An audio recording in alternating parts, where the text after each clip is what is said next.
If anyone had any doubts that Daniel Bryan would be taking it a bit easier after returning from injury, they need not worry.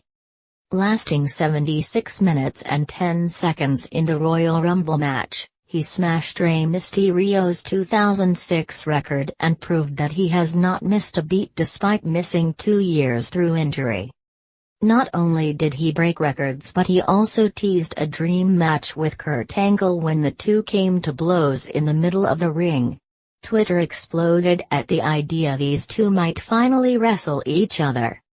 It was a night which reaffirmed to wrestling fans that Bryan is back and just as good as he ever was. Regardless of not winning the match, he left with his stock a lot higher.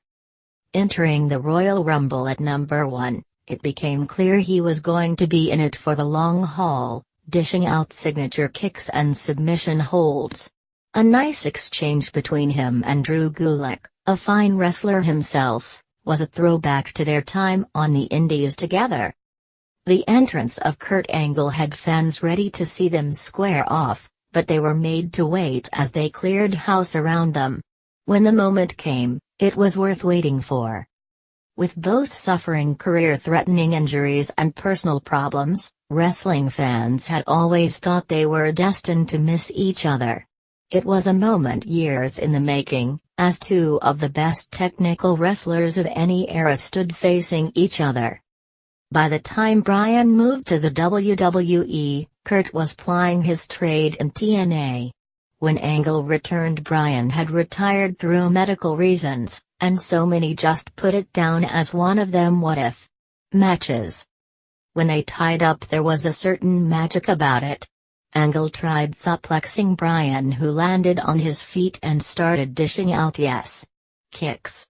Kurt picked the ankle and applied the Angle lock before it was broken up. It was fleeting, but it was enough to leave fans wanting more. With both in active competition, but Kurt nursing a body that is beginning to show signs of age, they might have to pull the trigger on this match sooner rather than later. Bryan outlasted Kurt and 45 other superstars in Saudi Arabia, making it down to the final 3. By the time he got there, his chest was a mess. If the superstars were told to be extra careful with Bryan's head and neck, they took it out on his chest, chopping him repeatedly as his torso turned a violent shade of red. It looked more like he had been on the receiving end of a bear attack than a wrestling match. Ultimately, it wasn't to be, eliminated by Big Cass, his opponent at Backlash, but in this case the win was not the be-all and end-all. He proved that he is still capable of going the distance, and will have his name in the record books as the longest time spent in a single WWE match. The match belonged to Braun Strowman, but the night belonged to Daniel Bryan.